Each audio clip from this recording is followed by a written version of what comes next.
PB 32 ਨਵਾਂ ਸ਼ਹਿਰ ਦੇਖ ਰਹੇ ਹਰ ਇੱਕ ਵੀਰ ਭੈਣ ਭਰਾ ਦਾ ਤੁਹਾਡੇ ਆਪਣੇ ਪਰਿਵਾਰਕ ਮੈਂਬਰ ਦਿਨੇਸ਼ਵਰੀ ਵੱਲੋਂ ਬਹੁਤ ਨਿੱਘਾ ਸਵਾਗਤ ਹੈ। ਸੋ ਦੋਸਤੋ, ਅੱਜ ਜਿਸ ਖਾਸ ਪਰ ਆਮ ਜਿਹਾ ਜੀਵਨ ਬਤੀਤ ਕਰਨ ਵਾਲੀ ਹਸਤੀ ਨਾਲ ਤੁਹਾਨੂੰ ਮਿਲਵਾਉਣ ਆਏ ਹਾਂ ਜੀ, ਉਹਨਾਂ ਦਾ ਸ਼ਾਇਦ ਇਸ ਕਥਨੀ ਤੇ ਬਹੁਤ ਵਿਸ਼ਵਾਸ ਹੈ ਕਿ ਗਰੀਬ ਦਾ ਮੂੰਹ ਗੁਰੂ ਦੀ ਗੋਲਕ। ਉਹਨਾਂ ਦਾ ਪੂਰਾ ਪਰਿਵਾਰ ਜਦੋਂ ਉਹਨਾਂ ਦੇ ਬਾਰੇ ਜ਼ਿਕਰ ਕਰਦੇ ਆ ਤਾਂ ਹਰ ਆਉਂਦਾ ਜਾਂਦਾ ਰਾਹੀ ਅੱਜ ਕੱਲ੍ਹ ਇਹ ਕਹਿ ਰਿਹਾ ਹੈ ਕਿ ਉਹਨਾਂ ਦੇ ਘਰ ਦਾ ਇਹ ਮਾਹੌਲ ਹੈ ਕਿ ਜੋ ਜੀ ਆਵੇ ਸੋ ਰਾਜੀ ਜਾਵੇ। ਪਰ ਉਹਨਾਂ ਦਾ ਨਿਰਮਲ ਸੁਭਾਅ ਇੰਨਾ ਹੈ ਕਿ ਉਹ ਇਸ ਦਾ ਸਾਰਾ ਕ੍ਰੈਡਿਟ ਆਪ ਨਾ ਲੈਂਦੇ ਹੋਏ ਆਪਣੇ ਵਲੰਟੀਅਰਸ, NRI ਵੀਰਾਂ ਨੂੰ ਤੇ ਨਵੇਂ ਸ਼ਹਿਰ ਦੇ ਸਾਰੇ ਸਹਿਯੋਗੀਆਂ ਦਾ ਸਾਥ ਮੰਨਦੇ ਨੇ। ਉਹ ਕਹਿ ਰਹੇ ਨੇ ਕਿ ਗੁਰੂ ਨਾਨਕ ਪਾਤਸ਼ਾਹ ਦੇ ਜਿਹੜੇ 20 ਰੁਪਈਆਂ ਦਾ ਲੰਗਰ ਅੱਜ ਤੱਕ ਚੱਲ ਰਿਹਾ ਤੇ ਅਸੀਂ ਤਾਂ ਸਿਰਫ ਸੇਵਾ ਨਿਭਾ ਰਹੇ। ਸੋ ਬਹੁਤਾ ਸਮਾਂ ਨਾ ਲੈਂਦੇ ਹੋਏ ਤੁਹਾਨੂੰ ਰੂਬਰੂ ਕਰਦੇ ਹਾਂ ਜੀ ਪਰਮ ਸਿੰਘ ਖਾਲਸਾ ਜੀ ਦੇ ਨਾਲ। ਖਾਲਸਾ ਜੀ, ਬਹੁਤ ਬਹੁਤ ਸਵਾਗਤ ਹੈ ਤੁਹਾਡਾ। ਵਾਹਿਗੁਰੂ ਜੀ ਕਾ ਖਾਲਸਾ, ਵਾਹਿਗੁਰੂ ਜੀ ਕੀ ਫਤਿਹ। ਮੈਂ ਧੰਨਵਾਦ ਕਰਦਾ PB 32 ਚੈਨਲ ਨਵਾਂ ਸ਼ਹਿਰ ਦਾ, ਜਿਨ੍ਹਾਂ ਨੇ ਇਸ ਨਿਮਾਣੇ ਜਿਹੇ ਨੂੰ ਮਾਣ ਦਿੱਤਾ ਕਿ ਮੇਰੇ ਕੋਲ ਚੱਲ ਕੇ ਆਏ ਆ। ਮੈਂ ਆਪਣੇ ਵੀਰ ਦਾ ਧੰਨਵਾਦ ਕਰਦਾ ਹਾਂ। ਖਾਲਸਾ ਜੀ, ਸਭ ਤੋਂ ਪਹਿਲਾਂ ਤਾਂ ਮੈਂ ਨਾ ਇੱਕ ਚੀਜ਼ ਤੁਹਾਨੂੰ ਕਹਿਣਾ ਚਾਹੁੰਦਾ, ਜਿਹੜੀ ਚੀਜ਼ ਸਾਨੂੰ ਸਭ ਤੋਂ ਵੱਧ ਅਟਰੈਕਟ ਕੀਤੀ, ਕਿਉਂਕਿ ਹਾਲਾਂਕਿ ਇਸ ਲੋਕਡਾਊਨ 'ਚ ਹਰ ਇੱਕ ਬੰਦੇ ਨੇ ਮਦਦ ਕਰਨ ਦੀ ਕੋਸ਼ਿਸ਼ ਕੀਤੀ ਆ, ਪਰ ਮੈਂ ਤੁਹਾਡੇ ਬਾਰੇ ਸੁਣਿਆ ਸੀ ਕਿ ਤੁਸੀਂ ਕਿਹਾ ਸੀਗਾ ਕਿ ਮੈਂ ਕੋਈ ਟਾਰਗੇਟ ਨਹੀਂ ਸਾਡੀ ਟੀਮ ਨੇ ਰੱਖਿਆ, ਕੋਈ ਸਾਡਾ ਟਾਰਗੇਟ ਨਹੀਂ, ਕੁਝ ਫਿਕਸ ਨਹੀਂ ਕੀਤਾ ਕਿ ਕਿੰਨੇ ਅਸੀਂ ਜਿਹੜੇ ਆ ਸੁੱਕੇ ਪੈਕੇਟ ਕਿੱਟ ਵਰਤਾਉਣੀਆਂ ਨੇ ਜਾਂ ਰਾਸ਼ਨ ਵੰਡਣਾ ਹੈ। ਅਕਾਲ ਪੁਰਖ ਜੋ ਕਰਾਵੇਗਾ ਸਭ ਉਹਦੇ ਤੇ ਨਿਰਭਰ ਹੈ। ਇਹ ਸੋਚ ਕਿਵੇਂ ਤੁਹਾਡੇ ਦੇ ਦਿਮਾਗ ਵਿੱਚ ਆਈ? ਜਿਸ ਦਿਨ ਲਾਕਡਾਊਨ ਸ਼ੁਰੂ ਹੋਇਆ ਜੀ ਤੇ ਮੈਨੂੰ ਯਾਦ ਆ ਕਿ 23 ਮਾਰਚ ਵਾਲੇ ਦਿਨ ਸ਼ਹੀਦ ਆਜਮ ਭਗਤ ਸਿੰਘ ਦਾ ਸ਼ਹੀਦੀ ਦਿਹਾੜਾ ਸੀਗਾ ਜੀ, ਤੇ ਮਨ ਦੇ ਵਿੱਚ ਇੱਕ ਆਇਆ ਕਿ ਬਹੁਤ ਸਾਰੇ ਲੋਕ ਹੋਣਗੇ ਜਿਹੜਿਆਂ ਦੇ ਕੋਲ ਰਾਸ਼ਨ ਨਹੀਂ ਹੋਊਗਾ ਜੀ, ਤੇ ਥੋੜੇ ਜਿਹੇ ਪੈਸੇ ਪਾ ਕੇ ਮੈਂ ਰਾਸ਼ਨ ਲਿਆਂਦਾ ਤੇ 23 ਤਰੀਕ ਨੂੰ ਜਿਹੜਾ ਇਹ ਰਾਸ਼ਨ ਵੰਡਣਾ ਸ਼ੁਰੂ ਕੀਤਾ। ਬਿਲਕੁਲ। ਤੇ ਉਸੇ ਦਿਨ ਰਾਤ ਨੂੰ ਮੇਰੇ ਛੋਟੇ ਵੀਰ ਸਰਦਾਰ ਜਸਵਿੰਦਰ ਸਿੰਘ ਜੀ ਖਾਲਸਾ ਜਿਹੜੇ ਕੈਨੇਡਾ 'ਚ ਰਹਿੰਦੇ ਆ, ਤੇ ਉਹਨਾਂ ਨੇ ਕਿਹਾ ਵੀ ਕੀ ਕਰ ਰਿਹਾ, ਤੇ ਮੈਂ ਕਿਹਾ ਵੀ ਛੋਟੀ ਜਿਹੀ ਸੇਵਾ ਸ਼ੁਰੂ ਕੀਤੀ ਆ। ਤੇ ਉਹਨਾਂ ਨੇ ਕਿਹਾ ਵੀ ਮੈਂ ਤੈਨੂੰ ਸੇਵਾ ਪਾ ਰਿਹਾ, ਤੇ ਉਹਦੇ ਨਾਲ ਹੋਰ ਹੌਸਲਾ ਬੁਲੰਦ ਹੋ ਗਿਆ। ਤੇ ਗੁਰੂ ਮਹਾਰਾਜ ਨੇ ਉਸ ਤੋਂ ਬਾਅਦ ਇੰਨੀ ਬਖਸ਼ਿਸ਼ ਕੀਤੀ ਕਿ ਜਿਸ ਤਰ੍ਹਾਂ ਤੁਸੀਂ ਕਿਹਾ ਵੀ ਇਹ ਗੁਰੂ ਨਾਨਕ ਸਾਹਿਬ ਦਾ 20 ਰੁਪਏ ਦਾ ਲੰਗਰ ਆ ਜਿਹੜਾ ਅੱਜ ਘਰ ਘਰ ਵਰਤ ਰਿਹਾ, ਤੇ ਖਾਵੋ ਖਰਚੋ ਰਲ ਮਿਲ ਭਾਈ ਤੋਟ ਨਾ ਆਵੇ ਵੱਧ ਹੋ ਜਾਏ। ਤੇ ਮੈਂ ਉਸ ਦਿਨ ਇਹ ਨਹੀਂ ਸੋਚਿਆ ਸੀ ਕਿ ਇਹ ਲੰਗਰ ਜਾਂ ਇਹ ਕਿੱਟਾਂ ਆਪਾਂ ਕਿੰਨੀਆਂ ਦੇ ਸਕਾਂਗੇ, ਕਿਉਂਕਿ ਮਨ ਦੇ ਵਿੱਚ ਇਦਾਂ ਦੀ ਸੋਚ ਹੀ ਨਹੀਂ ਸੀ। ਇਦਾਂ ਲੱਗਦਾ ਸੀ ਵੀ ਥੋੜਾ ਰਾਸ਼ਨ ਲੋਕਾਂ ਨੂੰ ਜ਼ਰੂਰਤ ਹੋਊਗੀ। ਲੇਕਿਨ ਉਸ ਤੋਂ ਬਾਅਦ ਜਿਹੜਾ ਲਾਕਡਾਊਨ ਆ ਉਹ ਲਗਾਤਾਰ ਵੱਧਦਾ ਗਿਆ, ਤੇ ਮੇਰਾ ਜਿਹੜਾ ਇਹ ਛੋਟਾ ਜਿਹਾ ਉਪਰਾਲਾ ਆ ਉਹ ਇੱਕ ਕਾਫਲੇ ਦਾ ਰੂਪ ਲੈ ਗਿਆ। ਤੇ ਇਹ ਸਿਰਫ ਗੁਰੂ ਨਾਨਕ ਸਾਹਿਬ ਦੀ ਕਿਰਪਾ ਆ, ਜਿਹਦੇ ਕਰਕੇ ਸਾਨੂੰ ਤਾਂ ਸਿਰਫ ਇੱਕ ਸੁਭਾਗ ਪ੍ਰਾਪਤ ਹੋਇਆ ਇਹ ਸਿਰਫ। ਪਰ ਖਾਲਸਾ ਜੀ, ਇੱਥੇ ਨਾ ਇੱਕ ਜਦੋਂ ਅਸੀਂ ਸ਼ਾਇਦ ਇਹਨੂੰ ਇੱਕ ਨੈਗੇਟਿਵ ਵੇ ਨਾਲ ਨਹੀਂ, ਪਰ ਮੈਂ ਫਿਰ ਵੀ ਕਹਿਣਾ ਚਾਹੁੰਦਾ ਕਿ ਬੜੀਆਂ ਪਾਰਟੀਆਂ ਨੇ ਆਪਣੀਆਂ ਤਸਵੀਰਾਂ ਲਗਾ ਕੇ ਦਿੱਤੀਆਂ, ਜਾਂ ਬੜੇ ਲੋਕਾਂ ਨੇ ਇਸ ਸਪੈਸ਼ਲ ਕੈਮਰਾਮੈਨ ਹੀ ਰੱਖ ਲਿਆ ਕਿ ਅਸੀਂ ਸੈਲਫੀ ਲਈਏ। ਪਰ ਜਿਹੜਾ ਤੁਹਾਡਾ ਉਪਰਾਲਾ ਉਹ ਜ਼ਿਆਦਾ ਸ਼ਲਾਘਾਯੋਗ ਇਸ ਲਈ ਵੀ ਆ ਕਿਉਂਕਿ ਤੁਹਾਡੇ ਜਿਹੜੇ ਵੀ ਫੈਨ ਪੇਜ ਆ ਜਾਂ ਤੁਸੀਂ ਰਾਸ਼ਨ ਵੰਡਿਆ, ਉਹ ਕਦੀ ਵੀ ਫੋਟੋ ਜਨਤਕ ਨਹੀਂ ਕੀਤੀ ਗਈ। ਉਹਦੇ ਪਿੱਛੇ ਕੀ ਸੋਚ ਸੀ? ਮੈਂ ਇਹ ਸੋਚਦਾ ਸੀਗਾ ਕਿਉਂਕਿ ਦੇਖੋ ਪੰਜਾਬ ਦੀ ਧਰਤੀ ਗੁਰੂਆਂ ਪੀਰਾਂ ਦੀ ਧਰਤੀ ਆ ਜੀ, ਤੇ ਕੋਈ ਕਿਸੇ ਦੇ ਘਰ ਰਾਸ਼ਨ ਮੰਗਣ ਨਹੀਂ ਜਾਂਦਾ ਸੀਗਾ। ਹਾਲਾਤ ਨੇ ਲੋਕਾਂ ਨੂੰ ਇਹੋ ਜਿਹਾ ਮਜਬੂਰ ਕਰ ਦਿੱਤਾ ਕਿ ਲੋਕਾਂ ਨੂੰ ਕਿਸੇ ਦੇ ਅੱਗੇ ਹੱਥ ਅੱਡਣੇ ਪਏ। ਤੇ ਮੇਰੀ ਇਹ ਸੋਚ ਸੀ ਕਿ ਆਪਾਂ ਇੱਕ ਛੋਟੀ ਜਿਹੀ ਮਦਦ ਕਰਕੇ ਕਿਸੇ ਦੀ ਗਰੀਬੀ ਦਾ ਮਜ਼ਾਕ ਨਾ ਉਡਾਈਏ। ਤੇ ਪਹਿਲੇ ਦਿਨ ਹੀ ਇਹ ਫੈਸਲਾ ਕੀਤਾ ਸੀ ਕਿ ਜੇ ਸੇਵਾ ਕਰਨੀ ਆ ਤਾਂ ਕਿਸੇ ਦੀ ਜੇ ਰਾਸ਼ਨ ਦੇਣ ਜਾਂਦੇ ਆ ਤੇ ਆਪਾਂ ਫੋਟੋ ਨਹੀਂ ਕਰਨੀ। ਤੇ ਕਿਉਂਕਿ ਇਹ ਜਿਹੜਾ ਕੰਮ ਆ ਉਹ ਸਾਨੂੰ ਚੰਗਾ ਨਹੀਂ ਲੱਗਦਾ ਕਿ ਆਪਾਂ ਛੋਟੀ ਜਿਹੀ ਮਦਦ ਦੇ ਕੇ ਤੇ ਆਪਾਂ ਉਹਨੂੰ ਜੱਗ ਦੇ ਵਿੱਚ ਉਜਾਗਰ ਕਰੀਏ। ਗੁਰੂ ਸਾਹਿਬ ਦਾ ਲੰਗਰ ਮੰਨਦੇ ਆ ਤਾਂ ਵਿਤਕਰਾ ਨਹੀਂ ਹੋਣਾ ਚਾਹੀਦਾ। ਬਿਲਕੁਲ ਬਿਲਕੁਲ। ਦੋਸਤੋ, ਮੈਂ ਇੱਥੇ ਵੀ ਦੱਸਣਾ ਚਾਹਾਂਗਾ ਕਿ ਵੈਸੇ ਤਾਂ ਸਾਰਾ ਨਵਾਂ ਸ਼ਹਿਰ ਜਾਣਦਾ ਹੈ ਕਿ ਪਰਮ ਸਿੰਘ ਖਾਲਸਾ ਜੀ ਅਕਾਲੀ ਆਗੂ ਨੇ, ਪਰ ਹਰ ਇੱਕ ਬੰਦੇ ਤੋਂ ਸੁਣਨ ਚ ਆਇਆ ਕਿ ਜਦੋਂ ਰਾਸ਼ਨ ਵੰਡਿਆ ਗਿਆ ਕਦੀ ਵੀ ਵਿਤਕਰਾ ਨਹੀਂ ਹੋਇਆ, ਕਿਸੇ ਨਾਲ ਵੀ ਫਰਕ ਨਹੀਂ ਕੀਤਾ ਗਿਆ, ਚਾਹੇ ਉਹ ਕਾਂਗਰਸੀ, ਚਾਹੇ ਅਕਾਲੀ, ਚਾਹੇ ਕਿਸੇ ਵੀ ਪਾਰਟੀ ਦਾ, ਕਿਸੇ ਨਾਲ ਵਿਤਕਰਾ ਨਹੀਂ ਹੋਇਆ। ਖਾਲਸਾ ਜੀ, ਇਹ ਬਹੁਤ ਸ਼ਲਾਘਾਯੋਗ ਆ।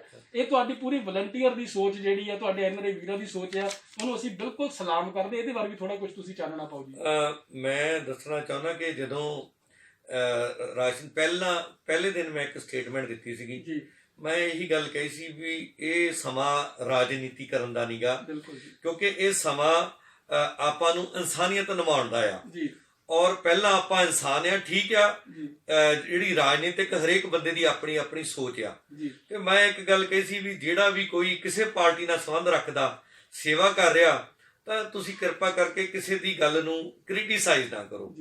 ਲੇਕਿਨ ਬੜੇ ਅਫਸੋਸ ਨਾਲ ਕਹਿਣਾ ਪਿਆ ਕਿ ਉਹ ਸਾਡੀ ਤਾਂ ਸਿਰਫ ਇਹ ਸੋਚ ਸੀ, ਲੇਕਿਨ ਕੁਝ ਲੋਕਾਂ ਨੇ ਉਹਦੇ ਤੇ ਵੀ ਰਾਜਨੀਤੀ ਕੀਤੀ। ਲੇਕਿਨ ਮੈਂ ਅੱਜ ਵੀ ਉਸ ਗੱਲ ਨੂੰ ਫਿਰ ਦੁਬਾਰਾ ਉੱਥੇ ਆਣਾ, ਮੈਂ ਕਿਸੇ ਦੀ ਗੱਲ ਨੂੰ ਕ੍ਰਿਟੀਸਾਈਜ਼ ਨਹੀਂ ਕਰਨਾ ਚਾਹੁੰਦਾ, ਕਿਉਂਕਿ ਤੁਹਾਡਾ ਧਰਮ ਮਾਨਵਤਾ ਦੀ ਸੇਵਾ ਕਰਨ ਦੇ ਲਈ ਆ। ਤੁਸੀਂ ਇਹ ਨਾ ਸੋਚੋ ਬਈ ਪਾਰਟੀ ਦਾ ਨਾਂ ਲੈ ਕੇ ਜਾਂ ਪਾਰਟੀ ਦੇ ਕੰਮ ਦੱਸ ਕੇ, ਸਿਰਫ ਇਹ ਸੋਚਿਆ ਸੀ ਵੀ ਆਪਾਂ ਲੋਕਾਂ ਦੇ ਲਈ, ਕਿਉਂਕਿ ਜਦੋਂ ਆਪਾਂ ਰਾਸ਼ਨ ਦੇਣ ਜਾਂਦੇ ਆ ਉੱਥੇ ਸਿਰਫ ਇਨਸਾਨੀਅਤ ਦੇਖੀਏ, ਉੱਥੇ ਇਹ ਨਾ ਦੇਖੀਏ ਵੀ ਇਹ ਕਿਸ ਪਾਰਟੀ ਨਾਲ ਸੰਬੰਧ ਰੱਖਦਾ ਜਾਂ ਇਹ ਪ੍ਰਵਾਸੀ ਆ। ਕਿਉਂਕਿ ਨਵਾਂ ਸ਼ਹਿਰ ਦੇ ਵਿੱਚ ਮੈਨੂੰ ਬੜੇ ਦੁੱਖ ਨਾਲ ਗੱਲ ਕਹਿਣੀ ਪੈਂਦੀ ਆ ਕਿ ਇਹ ਵੀ ਹੋਇਆ ਕਿ ਸਿਰਫ ਇਹ ਦੇਖਿਆ ਗਿਆ ਵੀ ਇਹ ਭਾਈ ਇਹਦੀ ਵੋਟ ਹੈਗੀ ਆ, ਇਹਦੀ ਨਹੀਂ ਹੈਗੀ, ਤੇ ਇਹਨੂੰ ਰਾਸ਼ਨ ਨਹੀਂ ਦੇਣਾ, ਇਹਦੀ ਵੋਟ ਨਹੀਂ। ਤੇ ਉੱਥੇ ਦਿਲ ਨੂੰ ਜ਼ਰੂਰ ਦੁੱਖ ਪਹੁੰਚਿਆ। ਇਹ ਵੀ ਸੌਰੀ ਪੋਲਿਟਿਕਸ ਚੱਲਦੀ ਰਹੀ। ਖਾਲਸਾ ਜੀ ਅਸੀਂ ਵੀ ਨਾ ਆਪਣੇ ਪੇਜ ਤੇ ਇੱਕ ਫੋਟੋ ਪਾਈ ਸੀ ਕਿ 1947 ਦੇ ਜਿਹੜਾ ਇੰਡੀਆ ਆ ਉਹਦੇ ਵਿੱਚ ਤੇ 2020 ਦਾ ਜਿਹੜਾ ਇੰਡੀਆ ਵਿੱਚ ਕੋਈ ਖਾਸ ਫਰਕ ਨਹੀਂ ਆ। ਉਦੋਂ ਵੀ ਜਿਹੜੇ ਬੰਦੇ ਸੀ ਉਹ ਲੱਦ ਕੇ ਅਲੱਗ ਸਟੇਟਸ ਜਾ ਰਹੇ ਸੀ, ਜਿਵੇਂ ਲਾਹੌਰ ਤੋਂ ਪੰਜਾਬ ਅੰਮ੍ਰਿਤਸਰ ਵੱਲ ਆ ਰਹੇ ਸੀਗੇ, ਅੰਮ੍ਰਿਤਸਰ ਤੋਂ ਲਾਹੌਰ ਜਾ ਰਹੇ ਸੀ। ਸਥਿਤੀ ਅੱਜ ਵੀ ਸੇਮ ਆ ਤੇ ਸਰਕਾਰਾਂ ਕਰ ਕੀ ਰਹੀਆਂ ਡਾਇਰੈਕਟ ਬੈਨੀਫਿਟ ਦੇ ਨਾਮ ਤੇ ਇਹ ਜਿਹੜੀ ਗੋਲੀ ਚੂਸਣ ਨੂੰ ਦਿੱਤੀ ਜਾ ਰਹੀ ਆਮ ਬੰਦੇ ਨੂੰ, ਉਹਦੇ ਪਿੱਛੇ ਕੀ ਰਾਜ ਹੈ ਜੀ? ਮੈਂ ਸਮਝਦਾ ਹਾਂ ਕਿ ਇਹ ਕੰਮ ਤਾਂ ਸਰਕਾਰਾਂ ਦੇ ਸੀਗੇ ਤੇ ਸਰਕਾਰਾਂ ਨੂੰ ਉਹਦੀ ਬਾਖੂਬੀ ਜਿਹੜੀ ਭੂਮਿਕਾ ਨਿਭਾਉਣੀ ਚਾਹੀਦੀ ਸੀ। ਲੇਕਿਨ ਮੈਂ ਆਪਣੇ ਸਿਰ ਝੁਕਾ ਕੇ ਉਹਨਾਂ ਸਮਾਜ ਸੇਵੀ ਜਥੇਬੰਦੀਆਂ ਨੂੰ ਸਲਾਮ ਕਰਦਾ, ਕਿਉਂਕਿ ਜਿਹੜਾ ਕੰਮ ਸਰਕਾਰਾਂ ਦਾ ਸੀਗਾ ਉਹ ਚਾਹੇ ਮੰਦਿਰ ਕਮੇਟੀਆਂ ਸੀ, ਚਾਹੇ ਗੁਰਦੁਆਰਾ ਕਮੇਟੀਆਂ ਸੀ, ਚਾਹੇ ਸਮਾਜ ਸੇਵੀ ਜਥੇਬੰਦੀਆਂ ਸੀ, ਲੇਕਿਨ ਜਿੰਨਾ ਉਪਰਾਲਾ ਉਹਨਾਂ ਨੇ ਕੀਤਾ, ਕਿਉਂਕਿ ਅੱਜ ਉਹਦਾ ਪ੍ਰਤੱਖ ਸਬੂਤ ਆ। ਤੇ ਅੱਜ ਜਿਹੜੇ ਲੋਕ ਪੈਦਲ ਚੱਲ ਰਹੇ ਆ, ਕੋਈ ਉਹਨਾਂ ਨੂੰ ਲੰਗਰ ਲੈ ਕੇ ਦੇ ਰਿਹਾ, ਕੋਈ ਚੱਪਲਾਂ ਦੇ ਰਿਹਾ। ਤੇ ਮੈਨੂੰ ਵੀ ਯਾਦ ਆ ਕਿ ਜਦੋਂ ਇਹ ਸੇਵਾ ਸ਼ੁਰੂ ਕੀਤੀ ਸੀ ਤੇ ਸਾਨੂੰ ਵੀ 6 ਪ੍ਰਵਾਸੀ, ਕਿਉਂਕਿ ਉਹਦੇ ਸ਼ੁਰੂ ਹੋਇਆ ਸੀ, ਤੇ ਸਾਨੂੰ ਮਹਿੰਦੀਪੁਰ ਤੋਂ ਅੱਗੇ ਉਹ ਮਿਲੇ ਸੀ ਜਿਹੜੇ ਪੈਦਲ ਫਗਵਾੜੇ ਤੋਂ ਚੱਲ ਕੇ ਯੂਪੀ ਨੂੰ ਜਾ ਰਹੇ ਸੀਗੇ। ਫਗਵਾੜੇ ਤੋਂ ਯੂਪੀ ਨੂੰ ਜਾ ਰਹੇ ਸੀਗੇ। ਆ ਜਿਹੜੀ ਸੜਕ ਬਣ ਰਹੀ ਆ ਉਸ ਫਰਮ ਦੇ ਵਿੱਚ ਉਹ ਕੰਮ ਕਰਦੇ ਸੀ। ਠੇਕੇਦਾਰ ਜਿਹੜਾ ਸੀਗਾ ਉਹਨਾਂ ਦਾ ਜਿਹੜਾ ਭੱਜ ਗਿਆ ਤੇ ਉਹ ਮਜਬੂਰ ਹੋ ਕੇ ਪੈਦਲ ਚੱਲ ਪਏ। ਤੇ ਸਾਡੀ ਟੀਮ ਨੂੰ ਜਦੋਂ ਪਤਾ ਲੱਗਾ ਤੇ ਅਸੀਂ ਉਹਨਾਂ ਨੂੰ ਲੱਭਦੇ ਪਿੰਡ ਲੰਗੜੋਆ ਦੇ ਕੋਲ ਪਹੁੰਚੇ ਤੇ ਜਿੱਥੇ ਉਹਨਾਂ ਨੂੰ ਅਸੀਂ ਇਹ ਆਫਰ ਕੀਤੀ ਕਿ ਵੀਰੋ ਤੁਸੀਂ ਇੱਥੇ ਰਹੋ, ਤੁਹਾਡਾ ਖਾਣ ਦਾ ਰਹਿਣ ਦਾ ਪ੍ਰਬੰਧ ਅਸੀਂ ਤੁਹਾਨੂੰ ਕਰਕੇ ਦੇਵਾਂਗੇ। ਲੇਕਿਨ ਉਹਨਾਂ ਨੇ ਕਿਹਾ ਵੀ ਨਹੀਂ, ਅਸੀਂ ਆਪਣੇ ਦੇਸ਼ ਜਾਣਾ ਤੇ ਅਸੀਂ ਪੈਦਲ ਹੀ ਜਾਣਾ। ਤੇ ਸਾਡਾ ਇੱਕ ਛੋਟਾ ਜਿਹਾ ਉਪਰਾਲਾ ਸੀ, ਜਿੱਥੇ ਸਾਡੇ ਕੋਲ ਜੋ ਵੀ ਉਸ ਸਮੇਂ ਹੋ ਸਕਿਆ ਉਹਨਾਂ ਦੀ ਵਿੱਤੀ ਮਦਦ ਜਾਂ ਉਹਨਾਂ ਦੇ ਲਈ ਖਾਣ ਦਾ ਪ੍ਰਬੰਧ ਉਹ ਅਸੀਂ ਕਰਕੇ ਦਿੱਤਾ ਸੀ। ਇਹ ਵੀ ਕਿਹਾ ਸੀਗਾ ਵੀ ਜੇ ਤੁਸੀਂ ਇੱਥੇ ਰਹੋਗੇ ਤੁਹਾਨੂੰ ਅਸੀਂ ਪੂਰਾ ਰਾਸ਼ਨ ਦੇਵਾਂਗੇ, ਸਾਡੇ ਕੋਲ ਰਹਿਣ ਲਈ ਜਗ੍ਹਾ ਵੀ ਹੈਗੀ ਆ। ਤੇ ਉਸ ਟਾਈਮ ਇਹ ਸਟਾਰਟਿੰਗ ਸੀ। ਉਸ ਤੋਂ ਬਾਅਦ ਤਾਂ ਇੱਕ ਹਜੂਮ ਜਿਹੜਾ ਅੱਜ ਆਪਾਂ ਟੀਵੀ ਚੈਨਲਾਂ ਤੇ ਦੇਖਦੇ ਆ ਕਿ ਲੋਕ ਸੜਕਾਂ ਤੇ ਤੁਰ ਰਹੇ ਆ, ਕੋਈ ਐਕਸੀਡੈਂਟ 'ਚ ਮਾਰਿਆ ਜਾ ਰਿਹਾ, ਕੋਈ ਜੰਗਲ 'ਚ ਤੁਰਿਆ ਜਾ ਰਿਹਾ, ਕੋਈ ਟ੍ਰੇਨ ਥੱਲੇ ਆ ਕੇ ਮਰ ਰਿਹਾ। ਤੇ ਲੋਕਾਂ ਦੀ ਜਿਹੜੀ ਹਾਲਾਤ ਆ ਉਹ ਬਹੁਤ ਮਾੜੇ ਆ, ਵੱਧ ਨਾਲੋਂ ਬੱਤਰ ਹੋ ਗਏ ਜੀ। ਕਿਉਂਕਿ ਖਾਲਸਾ ਜਿਵੇਂ ਪੰਜਾਬ ਨੂੰ ਕਿਹਾ ਜਾਂਦਾ ਕਿ ਅੰਨਦਾਤਾ ਹੈ, ਪੂਰੇ ਦੇਸ਼ ਨੂੰ ਰੋਟੀ ਖਿਲਾਉਂਦਾ, ਕਿ ਸਰਕਾਰ ਦਾ ਹੁਣ ਫਰਜ਼ ਨਹੀਂ ਸੀ ਬਣਦਾ ਜਿਹੜੇ ਇਹ ਪ੍ਰਵਾਸੀ ਮਜ਼ਦੂਰ ਆ ਇਹਨਾਂ ਨੂੰ ਵੀ ਅੰਨ ਪ੍ਰੋਵਾਈਡ ਕੀਤਾ ਜਾ ਸਕਦੀ, ਕਿਉਂਕਿ ਜਿਹੜਾ ਅਨਾਜ ਹੈ ਅਜਾਈ ਚਲੇ ਜਾਂਦਾ ਹਰ ਸਾਲ, ਤੇ ਇਹਨਾਂ ਨੂੰ ਅਨਾਜ ਸਰਕਾਰ ਦੇ ਹੀ ਸਕਦੀ ਸੀ, ਜਿਹੜਾ ਨੂੰ ਕੱਢਣ ਦੀ ਬਜਾਏ ਇਹਨਾਂ ਨੂੰ ਸੰਭਾਲਿਆ ਵੀ ਤੇ ਜਾ ਸਕਦਾ ਸੀ। ਮੈਂ ਸਮਝਦਾ ਹਾਂ ਕਿ ਜੇ ਨਵਾਂ ਸ਼ਹਿਰ ਜ਼ਿਲ੍ਹੇ ਦੇ ਵਿੱਚ 10,000 ਮਜ਼ਦੂਰਾਂ ਨੇ ਜਿਹੜੀ ਆ ਉਹ ਜਾਣ ਦੀ ਰਜਿਸਟ੍ਰੇਸ਼ਨ ਕਰਾਈ ਤੇ 10,000 ਜਿਹੜਾ ਬੰਦਾ ਆ ਕੋਈ ਬਹੁਤ ਜ਼ਿਆਦਾ ਨਹੀਂ ਹੁੰਦਾ ਜ਼ਿਲ੍ਹੇ ਦੇ ਵਿੱਚ। ਤੇ ਜੇ ਸਰਕਾਰ ਚਾਹੁੰਦੀ ਤੇ ਉਹਨਾਂ ਨੂੰ ਰਹਿਣ ਸਹਿਣ ਦਾ, ਕਿਉਂਕਿ ਜੇ ਉਹ ਲੋਕ ਜਾ ਰਹੇ ਆ ਤਾਂ ਦੁਖੀ ਹੋ ਕੇ ਜਾ ਰਹੇ ਆ, ਕਿਸੇ ਦਾ ਦਿਲ ਨਹੀਂ ਕਰਦਾ ਵੀ ਉਹ ਆਪਣਾ ਘਰ ਛੱਡ ਕੇ ਜਾਵੇ। ਸਾਡੇ ਦੇਸ਼ ਦਾ ਹਿੱਸਾ। ਤੇ ਅੱਜ ਮੈਨੂੰ ਛੋਟੇ ਬੱਚੇ ਬੀਬੀਆਂ ਮਿਲੇ ਤਾਂ ਮੈਂ ਉਹਨਾਂ ਨੂੰ ਪੁੱਛ ਰਿਹਾ ਸੀ ਵੀ ਤੁਸੀਂ ਆਪਣੇ ਘਰ ਨੂੰ ਕਿਉਂ ਜਾ ਰਹੇ, ਤੇ ਉਸ ਬੀਬੀ ਦੀਆਂ ਅੱਖਾਂ ਦੇ ਵਿੱਚ ਅਥਰੂ ਸੀ। ਉਹਨੇ ਮੈਨੂੰ ਇਹ ਕਿਹਾ ਬਈ ਮੈਨੂੰ ਇੱਥੇ ਜਿਸ ਫੈਕਟਰੀ ਦੇ ਵਿੱਚ ਅਸੀਂ ਕੰਮ ਕਰਦੇ ਆ ਸਾਨੂੰ ਕਿਸੇ ਨੇ ਨਹੀਂ ਪੁੱਛਿਆ, ਨਾ ਕਿਸੇ ਨੇ ਸਾਨੂੰ ਰਾਸ਼ਨ ਦਿੱਤਾ, ਤੇ ਅਸੀਂ ਅੱਜ ਮਜਬੂਰ ਹੋ ਕੇ, ਜਿਸ ਤਰ੍ਹਾਂ ਤੁਸੀਂ ਪਹਿਲਾਂ ਗੱਲ ਕੀਤੀ ਵੀ 1947 ਵਾਲਾ ਜਿਹੜਾ ਦ੍ਰਿਸ਼ ਆ ਉਹ ਅੱਜ ਨਜ਼ਰ ਆ ਰਿਹਾ, ਲੋਕ ਸਿਰਾਂ ਤੇ ਸਮਾਨ ਚੱਕੀ ਪੈਦਲ ਹੀ ਚੱਲ ਰਹੇ। ਤੇ ਉਹ ਬੀਬੀ ਕਹਿੰਦੀ ਸਾਡਾ ਘਰ ਵੀ ਹੈ, ਸਮਾਨ ਵੀ ਆ, ਲੇਕਿਨ ਅਸੀਂ ਅੱਜ ਮਜਬੂਰੀ ਬਸ ਛੱਡ ਕੇ ਜਾ ਰਹੇ ਆ, ਪਤਾ ਨਹੀਂ ਸਾਡੇ ਕੋਲ ਜ਼ਿੰਦਗੀ 'ਚ ਵਾਪਸ ਆ ਹੋਣਾ ਕਿ ਨਹੀਂ ਹੋਣਾ। ਤੇ ਮੇਰੇ ਮਨ ਨੂੰ ਇਹ ਬੜਾ ਦੁੱਖ ਪਹੁੰਚਿਆ। ਪਰ ਕਿਤੇ ਨਾ ਕਿਤੇ ਇੱਥੇ ਇਹ ਕਾਰਨ ਤਾਂ ਨਹੀਂ ਕਿ ਉਹਨਾਂ ਦੀ ਵੋਟ ਨਹੀਂ ਉਹ ਤਾਂ ਜਾ ਰਹੇ। ਮੈਂ ਪਹਿਲਾਂ ਵੀ ਬੇਨਤੀ ਕੀਤੀ ਕਿ ਬਹੁਤ ਸਾਰੇ ਲੋਕਾਂ ਨੇ ਸੌੜੀ ਜਿਹੜੀ ਰਾਜਨੀਤੀ ਆ ਉਹਦੇ ਤੇ ਕੀਤੀ, ਕਿਉਂਕਿ ਮੇਰੇ ਖੁਦ ਕੁਝ ਗੱਲਾਂ ਇਦਾਂ ਦੀ ਧਿਆਨ ਚ ਆਈਆਂ। ਮੈਨੂੰ ਉਹ ਲੋਕ ਵੀ ਮਿਲੇ ਜਿਹੜੇ ਰਾਸ਼ਨ ਵੰਡਦੇ ਸੀਗੇ, ਜਦੋਂ ਉਹਨਾਂ ਕੋਲ ਗਏ ਤਾਂ ਉਹਨਾਂ ਨੂੰ ਕਹਿ ਦਿੱਤਾ ਵੀ ਨਹੀਂ ਤੁਸੀਂ ਸਾਡੇ ਏਰੀਆ ਦੇ ਵਿੱਚ ਨਹੀਂ ਪੈਂਦੇ, ਕਿਉਂਕਿ ਏਰੀਆ ਤਾਂ ਕੋਈ ਹੋਣਾ ਨਹੀਂ ਚਾਹੀਦਾ, ਇੱਥੇ ਤਾਂ ਇਨਸਾਨੀਅਤ ਮਾਨਵਤਾ ਦੀ ਸੇਵਾ ਲਈ ਏਰੀਆ ਨਹੀਂ ਹੋਣਾ ਚਾਹੀਦਾ। ਬਿਲਕੁਲ ਬਿਲਕੁਲ ਬਿਲਕੁਲ। ਤਾਂ ਖਾਲਸਾ ਜੀ ਇੱਕ ਚੀਜ਼ ਮੈਂ ਇੱਥੇ ਹੋਰ ਵੀ ਪੁੱਛਣਾ ਚਾਹੁੰਦਾ, ਕਿਉਂਕਿ ਨਾ ਜਿਵੇਂ ਹਰ ਪਾਸੇ ਲਹਿਰ ਚੱਲ ਪਈ ਆ ਕਿ ਜਿਹੜਾ ਕਰੋਨਾ ਆ ਇਹ ਪਿੱਛੇ ਨਹੀਂ ਹਟ ਰਿਹਾ, ਪਰ ਸਰਕਾਰਾਂ ਬਹੁਤ ਪਿੱਛੇ ਆ ਗਈਆਂ, ਸਰਕਾਰਾਂ ਬੈਕ ਸਟੈਪ ਤੇ ਆ ਗਈਆਂ ਆਪਣੇ ਬੰਦਿਆਂ ਨੂੰ ਸਾਂਭਣ ਲਈ। ਤੁਹਾਨੂੰ ਨਹੀਂ ਲੱਗਦਾ ਸਰਕਾਰਾਂ ਨੂੰ ਹੁਣ ਅੱਗੇ ਆਉਣਾ ਚਾਹੀਦਾ ਸੀ? ਜਿਹੜੀ ਹੁਣ ਠੇਕਿਆਂ ਦੇ ਪ੍ਰਤੀ ਲੜਾਈ ਹੋ ਰਹੀ ਆ ਕਿ ਠੇਕੇ ਖੋਲ ਦਿਓ, ਰੈਵਨਿਊ ਨਹੀਂ ਆ ਰਿਹਾ, ਇਹ ਠੇਕੇ ਖੋਲ ਦਿਓ, ਉਹਦੀ ਜਗ੍ਹਾ ਆਮ ਬੰਦੇ ਦੇ ਜੀਵਨ ਦੀ ਵੀ ਗੱਲ ਕਰਨੀ ਚਾਹੀਦੀ। ਮੇਰੇ ਹਿਸਾਬ ਨਾਲ ਜੇ ਸਰਕਾਰ ਨੂੰ ਰੈਵਨਿਊ ਦਾ ਠੇਕਿਆਂ ਦਾ ਫਿਕਰ ਸੀਗਾ, ਚੰਗੀ ਗੱਲ ਹੁੰਦੀ ਕਿ ਮਹੱਲਿਆਂ ਦੇ ਵਿੱਚ ਰਾਸ਼ਨ ਦੀਆਂ ਦੁਕਾਨਾਂ ਖੋਲਦੇ। ਉਹ ਜਿਹੜੇ ਲੋੜਵੰਦ ਬੰਦੇ ਸੀਗੇ, ਜੇ ਉਹਨਾਂ ਨੂੰ ਲੋਕਾਂ ਨੂੰ ਸ਼ਰਾਬ ਦੀ ਜ਼ਰੂਰਤ ਨਹੀਂ ਹੈਗੀ, ਸ਼ਰਾਬ ਵਾਲਿਆਂ ਨੂੰ ਤਾਂ ਸ਼ਰਾਬ ਅੱਗੇ ਵੀ ਮਿਲੀ ਗਈ ਤੇ ਲੇਕਿਨ ਉਹਦੀ ਜਗ੍ਹਾ ਜੇ ਸਰਕਾਰ ਇਹ ਉਪਰਾਲਾ ਕਰਦੀ ਕਿ ਮਹੱਲੇ ਦੇ ਵਿੱਚ ਰਾਸ਼ਨ ਦੀਆਂ ਦੁਕਾਨਾਂ ਖੋਲ ਰਹੇ, ਜਿਹੜਾ ਲੋੜਵੰਦ ਆ ਉਹ ਆਪਣਾ ਆਧਾਰ ਕਾਰਡ ਨੰਬਰ ਲਿਖਾ ਕੇ ਉਹ ਰਾਸ਼ਨ ਲੈ ਜਾਵੇ ਤਾਂ ਚੰਗੀ ਗੱਲ ਹੁੰਦੀ। ਤੇ ਹੁਣ ਤਾਂ ਕਿਉਂਕਿ ਨਾ ਪਿਛਲੇ ਕਾਫੀ ਸਮੇਂ ਤੋਂ ਗੱਲ ਚੱਲ ਰਹੀ ਸੀ ਕਿ ਪੰਜਾਬ ਜਿਹੜਾ ਉਹ ਨਸ਼ਿਆਂ ਦਾ ਗੜ੍ਹ ਆ। ਹੁਣ ਤਾਂ ਮੌਕਾ ਸੀ ਸਰਕਾਰ ਕੋਲ ਸ਼ਰਾਬ ਨੂੰ ਬੰਦ ਕਰਨ ਦਾ, ਤੰਬਾਕੂ ਬੰਦ ਕਰਨ ਦਾ, ਕਿਉਂਕਿ ਇਹ ਵੀ ਗੱਲ ਨਿਕਲ ਕੇ ਸਾਹਮਣੇ ਆਈ ਹੈ ਜੀ ਕਿ ਤੰਬਾਕੂ ਆ ਜਿਹੜਾ ਉਹਦੇ ਤੋਂ ਬਾਅਦ ਬੰਦਾ ਜਿਹੜਾ ਥੁੱਕ ਸਿੱਟਦਾ, ਤੇ ਜਿਹੜਾ ਕਰੋਨਾ ਥੁੱਕ ਨਾਲ ਤਾਂ ਜ਼ਿਆਦਾ ਫੈਲਦਾ ਆ। ਤੇ ਸਰਕਾਰ ਕੋਲ ਇੱਕ ਮੌਕਾ ਸੀ ਕਿ ਤੰਬਾਕੂ ਨੂੰ ਪੂਰੇ ਜੜ ਤੋਂ ਖਤਮ ਕਰ ਦੇ, ਪਰ ਸਰਕਾਰ ਇੱਥੇ ਵੀ ਕੋਈ ਐਕਸ਼ਨ ਨਹੀਂ ਲੈ ਰਹੀ। ਚਾਹੀਦਾ ਤਾਂ ਇਹ ਸੀਗਾ ਵੀ ਜੇ ਸਰਕਾਰ ਦੀ ਮਨਸ਼ਾ ਹੁੰਦੀ ਬਈ ਅਸੀਂ ਪੰਜਾਬ ਨੂੰ ਨਸ਼ਾ ਮੁਕਤ ਬਣਾਉਣਾ ਤੇ ਉਹ ਵਧੀਆ ਗੱਲ ਹੁੰਦੀ, ਲੇਕਿਨ ਸਰਕਾਰ ਨੂੰ ਤਾਂ ਸਿਰਫ ਆਪਣੇ ਮਾਲੀਏ ਦਾ ਫਿਕਰ ਆ ਵੀ ਅਸੀਂ ਕਿਸ ਤਰ੍ਹਾਂ ਜਿਹੜਾ ਆ ਘਾਟੇ ਦੇ ਵਿੱਚ ਜਾ ਰਹੇ ਆ ਤੇ ਆਪਾਂ ਪੰਜਾਬ ਦਾ ਮਾਲੀਆ ਕਿੱਦਾਂ ਪੂਰਾ ਕਰਨਾ। ਕਿਉਂਕਿ ਜਿਹੜਾ ਅੱਜ ਸਮਾਜ ਸੇਵੀ ਜਥੇਬੰਦੀਆਂ ਕੰਮ ਕਰ ਰਹੀਆਂ, ਇਹ ਕੰਮ ਸਰਕਾਰਾਂ ਦਾ ਸੀਗਾ ਤੇ ਸਮਾਜ ਸੇਵੀ ਜਥੇਬੰਦੀਆਂ ਸਹਿਯੋਗੀ ਬਣਦੀਆਂ ਤਾਂ ਸਭ ਤੋਂ ਵਧੀਆ ਹੁੰਦਾ। ਬਿਲਕੁਲ ਬਿਲਕੁਲ। ਖਾਲਸਾ ਜੀ ਹੁਣ ਜਿਵੇਂ ਤੁਸੀਂ ਨਾ ਗਰਾਊਂਡ ਲੈਵਲ ਤੇ ਕੰਮ ਕਰ ਰਹੇ ਹੋ, ਪਿਛਲੇ 56 ਦਿਨਾਂ ਤੋਂ ਤੁਸੀਂ ਜਿਹੜਾ ਇਹ ਲਾਕਡਾਊਨ 'ਚ ਹਰ ਘਰ ਲੰਗਰ ਪਹੁੰਚਾਇਆ, ਜਿਹੜੀ ਸਭ ਤੋਂ ਔਖੀ ਘੜੀ ਆ, ਚਲੋ ਜਿਹੜਾ ਗਰੀਬ ਬੰਦਾ ਹੈ, ਪ੍ਰਵਾਸੀ ਮਜ਼ਦੂਰ ਹੈ, ਉਹ ਹੱਥ ਜੋੜ ਕੇ ਰਾਸ਼ਨ ਲੈ ਲੈਂਦਾ। ਹਾਲਾਂਕਿ ਮੈਂ ਇਹ ਵੀ ਸੁਣਿਆ ਕਿ ਤੁਸੀਂ ਕਈ ਵਾਰੀ ਤੁਹਾਡੇ ਕੋਲ ਦੋ ਵਾਰੀ ਰਾਸ਼ਨ ਵੀ ਲੈ ਗਏ ਤੇ ਤੁਸੀਂ ਉਹਨਾਂ ਨੂੰ ਵੀ ਕਿਹਾ ਕਿ ਬੇਨਤੀ ਆ ਕਿ ਪਲੀਜ਼ ਇੱਕ ਵਾਰੀ ਆਓ ਤਾਂ ਕਿ ਕੋਈ ਜ਼ਰੂਰਤਮੰਦ ਨਾ ਰਹਿ ਜਾਵੇ। ਪਰ ਇੱਥੇ ਸਭ ਤੋਂ ਔਖੀ ਘੜੀ ਹੈ ਜਿਹੜੀ ਉਹ ਮਿਡਲ ਕਲਾਸ ਬੰਦੇ ਲਈ ਆ, ਕਿਉਂਕਿ ਨਾ ਤਾਂ ਘਰੋਂ ਬਾਹਰ ਆ ਕੇ ਮੰਗ ਸਕਦੇ ਆ, ਨਾ ਕਿਸੇ ਨੂੰ ਦੱਸ ਸਕਦੇ ਆ, ਵੱਡੀਆਂ ਗੱਡੀਆਂ ਲਈਆਂ ਨੇ, ਘਰ ਬਣਾਏ ਨੇ, EMI ਨਹੀਂ ਦੇ ਹੋ ਰਹੀ। ਉਹਨਾਂ ਲੋਕਾਂ ਦੇ ਕੀ ਹਾਲਾਤ ਨੇ, ਕਿਉਂਕਿ ਤੁਸੀਂ ਭਲੀ ਭਾਂਤੀ ਜਾਣਦੇ ਹੋ, ਸ਼ਹਿਰ ਦੇ ਵਿੱਚ ਰਹਿੰਦੇ ਹੋ, ਹਰ ਬੰਦਾ ਤੁਹਾਡੇ ਤੋਂ ਜਾਣੂ ਆ, ਉਹਨਾਂ ਦਾ ਇਸ ਟਾਈਮ ਕੀ ਹਾਲਾਤ ਨੇ? ਜਿਹੜੀ ਮਿਡਲ ਕਲਾਸ ਫੈਮਿਲੀ ਆ, ਜਿਸ ਤਰ੍ਹਾਂ ਵੀਰ ਜੀ ਤੁਸੀਂ ਕਿਹਾ ਕਿ ਉਹ ਇਸ ਵੇਲੇ ਸਭ ਤੋਂ ਜੇ ਕੋਈ ਜ਼ਰੂਰਤਮੰਦ ਆ ਤਾਂ ਮਿਡਲ ਕਲਾਸ ਆ, ਕਿਉਂਕਿ ਜਿਸ ਸਮੇਂ ਇਹ ਸ਼ੁਰੂ ਹੋਇਆ ਸੀਗਾ ਕੰਮ, ਜਿੰਨੀਆਂ ਵੀ ਸਮਾਜ ਸੇਵੀ ਜਥੇਬੰਦੀਆਂ ਲੱਗੀਆਂ ਸੀ, ਚਾਹੇ ਸਰਕਾਰ ਲੱਗੀ ਸੀ, ਤੇ ਉਹਨਾਂ ਨੇ ਸਭ ਤੋਂ ਪਹਿਲਾਂ ਸਿਰਫ ਇਹ ਦੇਖਿਆ ਝੁੱਗੀ ਝੌਂਪੜੀ ਪ੍ਰਵਾਸੀ। ਲੇਕਿਨ ਜਿਹੜਾ ਘਰਾਂ ਦੇ ਵਿੱਚ ਮਿਡਲ ਕਲਾਸ ਫੈਮਿਲੀ ਰਹਿੰਦੀ ਸੀ ਤੇ ਉਹਨਾਂ ਵੱਲ ਤਾਂ ਕਿਸੇ ਨੇ ਝਾਤ ਨਹੀਂ ਮਾਰੀ। ਤੇ ਮੈਂ ਇਹ ਦੱਸਣਾ ਚਾਹੁੰਦਾ, ਮੈਨੂੰ ਇਸ ਗੱਲ ਦਾ ਫਕਰ ਵੀ ਆ ਕਿ ਜਿੱਥੇ ਅਸੀਂ ਇਹ ਗੱਲ ਲਈ ਸੋਚਿਆ ਵੀ ਜਿਹੜੇ ਮਿਡਲ ਕਲਾਸ ਫੈਮਿਲੀ ਆ, ਕਿਉਂਕਿ ਅਸੀਂ ਸ਼ਹਿਰ ਦੇ ਵਿੱਚ ਰਹਿੰਦੇ ਆ, ਮੈਂ ਇਹ ਨਹੀਂ ਕਹਿ ਸਕਦਾ ਮੈਂ ਪੂਰੇ ਸ਼ਹਿਰ ਲਈ ਕੀਤਾ, ਲੇਕਿਨ ਜਿੰਨੇ ਕੁ ਮੇਰੇ ਧਿਆਨ ਦੇ ਵਿੱਚ ਪਰਿਵਾਰ ਆਉਂਦੇ ਸੀਗੇ, ਕਿਉਂਕਿ ਉਹ ਸ਼ਰਮ ਦੇ ਨਾ ਤਾਂ ਕਿਸੇ ਦੇ ਦਰ ਤੇ ਮੰਗਣ ਜਾ ਸਕਦੇ ਆ, ਤੇ ਜਿਹੜੇ ਵੰਡਣ ਵਾਲੇ ਉਹ ਸਿਰਫ ਇਹ ਦੇਖਦੇ ਸੀ ਵੀ ਇਹਦੀ ਤਾਂ ਬਹੁਤ ਵੱਡਾ ਪੱਕਾ ਮਕਾਨ ਆ, ਲੇਕਿਨ ਮਕਾਨ ਪੱਕਾ ਸੀ, ਅੰਦਰੋਂ ਉਹ ਬੰਦੇ ਕੱਚੇ ਸੀਗੇ, ਕਿਉਂਕਿ ਉਹਨਾਂ ਦੀ ਇਹ ਸੀਗਾ ਨਾ ਤਾਂ ਉਹ ਕਿਸੇ ਕੋਲ ਹੱਥ ਅੱਡ ਸਕਦੇ ਆ, ਨਾ ਇਦਾਂ ਦੇ ਹਾਲਾਤ ਆ ਵੀ ਕੋਈ ਭਰਾ ਵੀ ਭਰਾ ਦੀ ਮਦਦ ਕਰ ਸਕੇ।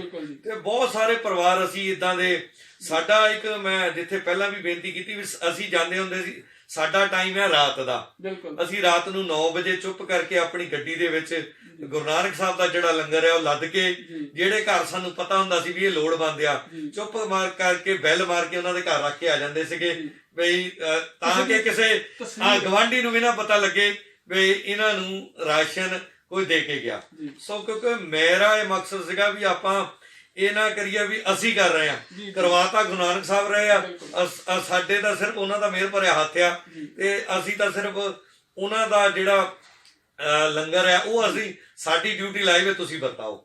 ਤੇ ਇਹਦੇ ਵਿੱਚ ਮੈਂ ਇਹ ਵੀ ਦੱਸਣਾ ਚਾਹੁੰਦਾ ਕਿ ਨਵਾਂ ਸ਼ਹਿਰ ਦੀਆਂ, ਚਾਹੇ ਉਹ ਕਿਸੇ ਪਾਰਟੀ ਨਾਲ ਸੰਬੰਧ ਰੱਖਦੇ ਸੀਗੇ ਤੇ ਚਾਹੇ NRI ਵੀਰ ਸੀਗੇ, ਤੇ ਸਿਰਫ ਉਹਨਾਂ ਵੀਰਾਂ ਦਾ ਹੀ ਸਹਿਯੋਗ ਸੀਗਾ, ਉਹਨਾਂ ਦੀ ਹੱਲਾਸ਼ੇਰੀ ਸੀ ਕਿ ਗੁਰੂ ਨਾਨਕ ਸਾਹਿਬ ਦੀ ਕਿਰਪਾ ਸੀ ਕਿ ਅਸੀਂ ਇਸ ਸੇਵਾ ਨੂੰ ਨਿਭਾਉਣ ਦੇ ਸਮਰੱਥ ਬਣੇ। ਪਰ ਖਾਲਸਾ ਜੀ, ਜਿਵੇਂ ਨਾ ਹੁਣ ਮੈਂ ਫਿਰ ਉਹੀ ਇੱਕ ਗੱਲ ਦਾ ਥੋੜੀ ਚਰਚਾ ਕਰਨੀ ਚਾਹਾਂਗਾ, ਕਿਉਂਕਿ ਜਿਹੜੇ ਲੋਕੀ ਆ ਉਹ ਕਰੋਨਾ ਤੋਂ ਬਚ ਰਹੇ ਨੇ, ਕਿਉਂਕਿ ਸਾਡੇ ਵਿਆਹ ਸਾਦੇ ਕਰ ਦਿੱਤੇ ਕਰੋਨਾ ਨੇ, ਮਰਨਾ ਸਾਦਾ ਕਰ ਦਿੱਤਾ, ਪਰ ਲੋਕੀ ਘਰ 'ਚ ਰਹਿ ਕੇ ਸ਼ਾਇਦ ਕਰੋਨਾ ਤੋਂ ਬਚ ਜਾਣਗੇ। ਜਿਹੜਾ ਇਹ ਸਟਾਰਵੇਸ਼ਨ ਆ, ਭੁੱਖਮਰੀ ਆ, ਇਹਦੇ ਤੋਂ ਲੋਕੀ ਕਿਵੇਂ ਬਚਣਗੇ ਜੀ? ਦੇਖੋ, ਮੈਂ ਤਾਂ ਇਹ ਗੱਲ ਕਹਿਣਾ ਚਾਹਾਂਗਾ, ਸਰਕਾਰ ਨੇ ਨੀਲੇ ਕਾਰਡਾਂ ਵਾਲਿਆਂ ਨੂੰ ਤਾਂ ਕਣਕ ਮਿਲ ਗਈ, ਉਹਨਾਂ ਨੂੰ ਦਾਲ ਵੀ ਮਿਲ ਗਈ, ਲੇਕਿਨ ਬਹੁਤ ਸਾਰੇ ਲੋਕ ਏਦਾਂ ਦੇ ਆ ਜਿਨ੍ਹਾਂ ਦੇ ਨੀਲੇ ਕਾਰਡ ਨਹੀਂ ਬਣੇ, ਤੇ ਉਹ ਲੋਕਾਂ ਨੂੰ ਚਾਹੀਦਾ ਵੀ ਤੁਸੀਂ ਏਰੀਏ ਵਾਈਜ਼ ਲਿਸਟਾਂ ਸਰਕਾਰ ਕੋ ਆ। ਜਦੋਂ ਆਪਾਂ ਵੋਟਾਂ ਮੰਗਣ ਜਾਂਦੇ ਸਾਨੂੰ ਪਤਾ ਹੀ ਆ ਵੀ ਕਿਹਦੇ ਬੰਦੇ, ਹਰ ਐਮਸੀ ਨੂੰ ਪਤਾ ਕਿੰਨੇ ਬੰਦੇ ਕਿੰਨੇ ਆ। ਵੀ ਦੂਜੀ ਗੱਲ ਹੈ, ਦੇਖੋ ਅੱਜ ਹਰੇਕ ਬੰਦਾ ਲੋੜਵੰਦ ਆ। ਜਦੋਂ ਤੁਸੀਂ ਲਿਸਟਾਂ ਲੈ ਕੇ ਜਾਓਗੇ ਤੇ ਜਿਹੜਾ ਕਿਉਂਕਿ ਮੈਂ ਖੁਦ ਦੇਖਿਆ, ਜੇ ਮੈਂ ਕਿਸੇ ਦੇ ਘਰ ਪੁੱਛਣ ਗਿਆ, ਉਹਨੇ ਇਹੀ ਕਿਹਾ ਵੀ ਸਾਡੇ ਤੇ ਗੁਰੂ ਮਹਾਰਾਜ ਦੀ ਕਿਰਪਾ ਆ, ਤੁਸੀਂ ਨਾਲ ਵਾਲੇ ਜਿਹੜੇ 2 ਘਰ ਆ ਇਹਨਾਂ ਨੂੰ ਦੇ ਦਿਓ। ਅੱਛਾ ਖਾਲਸਾ, ਜਦੋਂ ਤੁਸੀਂ ਇਹ ਲੰਗਰ ਜਿਹੜਾ ਸੁੱਕਾ ਰਾਸ਼ਨ ਵੰਡਦੇ ਸੀ, ਤੁਹਾਡੀ ਸਹਾਇਤਾ ਕਿਹੜੇ ਸੇਵਾ ਜਥੇਬੰਦੀਆਂ ਨੇ ਕੀਤੀ ਪਹੁੰਚਾਉਣ ਵਿੱਚ, ਜਾਂ ਲੰਗਰ, ਜਿਵੇਂ ਮੈਂ ਸੁਣੀ ਸੀ ਤੁਹਾਡੀ ਇੱਕ ਵੀਡੀਓ ਕਿ ਸਵੇਰੇ ਉੱਠਣ ਤੋਂ ਪਹਿਲਾਂ ਹੀ ਕੋਈ ਨਾ ਕੋਈ ਵੀਰ ਭੈਣ ਭਰਾ ਦਰਬਾਰ ਤੇ ਦਰ ਤੇ ਆ ਜਾਂਦਾ ਸੀ ਤੇ ਉਹ ਦੇਣਾ ਸੀ ਕਿ ਮੇਰੇ ਵੱਲੋਂ ਇਹ ਯੋਗਦਾਨ ਹੈ, ਤੇ ਕੋਈ ਲੈਣ ਵਾਲਾ ਵੀ ਆ ਜਾਂਦਾ ਸੀ। ਇਹ ਵਿੱਧ ਬਣ ਗਈ। ਔਰ ਇੱਥੇ ਇਹ ਵੀ ਜ਼ਿਕਰ ਕਰੂੰਗਾ, ਤੁਸੀਂ ਆਪਣੇ ਪਿਤਾ ਜੀ ਦੇ ਜਨਮ ਦਿਨ ਤੇ 100 ਕਿੱਟਾਂ ਜਿਹੜੀਆਂ ਆਪਣੇ ਪਰਿਵਾਰ ਵੱਲੋਂ ਜਿਹੜੀਆਂ ਉਹ ਮੁਹੱਈਆ ਕਰਵਾਈਆਂ, ਥੋੜਾ ਜਿਹਾ ਉਹਦੇ ਤੇ ਵੀ ਚਾਨਣਾ ਪਾਓ ਜੀ। ਦੇਖੋ, ਮੈਂ ਪਹਿਲਾਂ ਵੀ ਜ਼ਿਕਰ ਕੀਤਾ ਸੀ ਕਿ ਜਿਸ ਦਿਨ ਸ਼ੁਰੂ ਕੀਤਾ ਸੀ ਕੋਈ ਟਾਰਗੇਟ ਨਹੀਂ ਰੱਖਿਆ ਸੀ, ਤੇ ਮਨ ਦੇ ਵਿੱਚ ਇਹ ਖਿਆਲ ਨਹੀਂ ਸੀ ਵੀ ਕਿੰਨੀਆਂ ਕਿੱਟਾਂ ਦੇ ਸਕਾਂਗੇ, ਤੇ ਗੁਰੂ ਮਹਾਰਾਜ ਨੇ ਇੰਨੀ ਬਖਸ਼ਿਸ਼, ਇੰਨੀ ਕਿਰਪਾ ਕੀਤੀ। ਜਦੋਂ ਇਹ ਸੇਵਾ ਆਰੰਭ ਕੀਤੀ, ਉਸ ਤੋਂ ਬਾਅਦ ਜਿੰਨੇ ਸਾਡੇ ਯਾਰ ਦੋਸਤ ਸੀਗੇ ਜਿਹੜੇ ਵਿਦੇਸ਼ਾਂ ਦੇ ਵਿੱਚ ਰਹਿੰਦੇ ਆ, ਤੇ ਉਹਨਾਂ ਨੇ ਜਦੋਂ ਇਹ ਸੇਵਾ ਦੇਖੀ, ਉਸ ਤੋਂ ਪ੍ਰਭਾਵਿਤ ਹੋ ਕੇ ਬਈ ਉਹ ਲਗਾਤਾਰ ਹਰੇਕ ਬੰਦੇ ਨੇ ਇਹ ਕਿਹਾ ਵੀ ਮੇਰੀ ਸੇਵਾ ਵੀ ਲਾਓ, ਤੇ ਨਵਾਂ ਸ਼ਹਿਰ ਦੇ ਲੋਕਾਂ ਨੇ ਬਹੁਤ ਵੱਡਾ ਯੋਗਦਾਨ ਪਾਇਆ, ਜਿੱਥੇ NRI ਵੀਰਾਂ ਨੇ ਪਾਇਆ। ਤੇ ਮੈਂ ਜਿੰਨੇ ਨਵਾਂ ਸ਼ਹਿਰ ਨਿਵਾਸੀ ਸੀਗੇ ਤੇ ਉਹ ਕਹਿੰਦੇ ਸੀ ਅਸੀਂ ਸੇਵਾ ਦੇਣੀ ਆ, ਤੇ ਮੈਂ ਇੱਕੋ ਗੱਲ ਕਹਿੰਦਾ ਸੀਗਾ ਬਈ ਜੇ ਤੁਸੀਂ ਸੇਵਾ ਦੇਣੀ ਆ, ਵੀ ਜਿਹੜੀ ਰਾਸ਼ਨ ਦੇ ਵਿੱਚ ਅਸੀਂ ਕਿੱਟਾਂ ਦੇ ਵਿੱਚ ਪਾਉਂਦੇ ਆ, ਜੇ ਤੁਸੀਂ ਜੋ ਤੁਹਾਡਾ ਦਿਲ ਕਰਦਾ, ਦਾਲ ਦੇ ਦਿਓ, ਖੰਡ ਦੇ ਦਿਓ, ਚੌਲ ਦੇ ਦਿਓ, ਤੇਲ ਦੇ ਦਿਓ, ਆਟਾ ਦੇ ਦਿਓ, ਜੋ ਤੁਹਾਡਾ ਸ਼ਰਧਾ ਆ ਉਹਦੇ ਮੁਤਾਬਕ ਦੇ ਦਿਓ। ਤੇ ਲੈਣ ਵਾਲਿਆਂ ਦੀ ਲਾਈਨ ਵੀ ਬਹੁਤ ਲੰਬੀ ਸੀ, ਤੇ ਉਸ ਤੋਂ ਲੰਬੀ ਦੇਣ ਵਾਲਿਆਂ ਦੀ ਸੀ, ਕਿਉਂਕਿ ਮੈਂ ਪਹਿਲਾਂ ਵੀ ਜ਼ਿਕਰ ਕੀਤਾ ਵੀ ਖਾਵੋ ਖਰਚੋ ਰਲ ਮਿਲ ਭਾਈ, ਤੋੜ ਨਾ ਹੋਵੇ ਵੱਧ ਹੋ ਜਾਏ। ਤੇ ਉਹ ਗੁਰੂ ਨਾਨਕ ਸਾਹਿਬ ਦੀ ਕਿਰਪਾ ਸੀ, ਤੇ ਇਹ ਆਪਣੇ ਆਪ ਹੀ ਜਿਹੜਾ ਆ ਉਹ ਦਿਨ ਉੱਪਰ ਦਿਨ ਵੱਧਦਾ ਗਿਆ। ਤੇ ਖਾਸ ਕਰਕੇ ਮੈਂ ਪਹਿਲਾਂ ਵੀ ਜ਼ਿਕਰ ਕੀਤਾ, ਚਾਹੇ ਮੇਰਾ ਸੰਬੰਧ ਸ਼੍ਰੋਮਣੀ ਅਕਾਲੀ ਦਲ ਨਾਲ ਸੀਗਾ, ਲੇਕਿਨ ਮੈਂ ਜਿੰਨੀਆਂ ਇੱਥੇ ਦੀਆਂ ਪਾਰਟੀਆਂ ਸੀਗੀਆਂ ਉਹਨਾਂ ਨੇ ਮੇਰੇ ਕੰਮ ਤੋਂ ਪ੍ਰਭਾਵਿਤ ਹੋ ਕੇ ਐਜ ਏ ਇਨਸਾਨੀਅਤ, ਕਿਉਂਕਿ ਜਦੋਂ ਪਾਰਟੀ ਲਈ ਕੰਮ ਕਰਦੇ ਆ ਹੋਰ ਗੱਲ ਆ, ਜਦੋਂ ਇਨਸਾਨੀਅਤ ਲਈ ਕੰਮ ਕਰਦੇ ਆ ਉਹ ਵੱਖਰੀ ਗੱਲ ਹੈ। ਤੇ ਉਹ ਹਰੇਕ ਵੀਰ ਨੇ, ਚਾਹੇ ਉਹ ਕਿਸੇ ਪਾਰਟੀ ਨਾਲ ਸੰਬੰਧ ਰੱਖਦਾ ਸੀਗਾ, ਜਿੰਨੇ ਜੋਗਾ ਸੀਗਾ, ਤੇ ਉਹਨੇ ਆਪਣੀ ਜਿਹੜੀ ਮਦਦ ਆ ਉਹ ਮੇਰੇ ਤੱਕ ਪਹੁੰਚਾਈ। ਮੈਂ ਉਹਨਾਂ ਵੀਰਾਂ ਦਾ ਵੀ ਧੰਨਵਾਦ ਕਰਦਾ। ਖਾਲਸਾ ਜੀ, ਇੱਥੇ ਤੁਸੀਂ ਨਾ ਬੜੀ ਵਾਰ ਇਹ ਚੀਜ਼ ਕਹੀ ਆ ਕਿ ਸਾਡਾ ਛੋਟਾ ਜਿਹਾ ਉਪਰਾਲਾ, ਪਰ ਮੈਂ ਜਾਂ ਸਾਡੀ ਟੀਮ ਇਹ ਫੀਲ ਕਰਦੀ ਹੈ ਇਹ ਉਪਰਾਲਾ ਆਪਣੇ ਆਪ 'ਚ ਬਹੁਤ ਵੱਡਾ ਹੈ, ਤੇ ਗੁਰੂ ਮਹਾਰਾਜ ਦੀ ਬਖਸ਼ਿਸ਼ ਹੈ, ਤਾਂ ਹੀ ਇੰਨਾ ਲੰਬਾ ਚੱਲ ਰਿਹਾ। ਜਿਵੇਂ ਤੁਸੀਂ ਕਹਿ ਰਹੇ ਹੋ ਕਿ ਲੈਣ ਵਾਲਿਆਂ ਦੀਆਂ ਲਾਈਨਾਂ ਘੱਟ ਛੋਟੀਆਂ ਸੀ ਤੇ ਦੇਣ ਵਾਲਿਆਂ ਦੀ ਲਾਈਨਾਂ ਬਹੁਤ ਵੱਡੀਆਂ ਸੀ। ਇੱਥੇ ਮੈਂ ਦਰਸ਼ਕਾਂ ਨੂੰ ਇਹ ਵੀ ਕਹਿਣਾ ਚਾਹੂੰਗਾ, ਇਹ ਨਿਮਰਤਾ ਦੀ ਨੇਚਰ, ਇਹ ਹਲੀਮੀ ਦੀ ਭਾਵਨਾ ਹੈ ਕਿ ਜਿਹੜਾ ਆਪਣੀ ਸੇਵਾ ਦੀ ਭਾਵਨਾ ਵੀ ਇਹ ਦੂਜਿਆਂ ਨੂੰ ਸਿਹਰਾ ਦੇ ਰਹੇ ਨੇ, NRI ਵੀਰਾਂ ਨੂੰ ਦੇ ਰਹੇ ਨੇ, ਨਵੇਂ ਸ਼ਹਿਰ ਦੇ ਹਰ ਬੰਦੇ ਨੂੰ ਇਹ ਸਹਿਯੋਗ ਦਾ ਪਾਤਰ ਮੰਨਦੇ ਨੇ।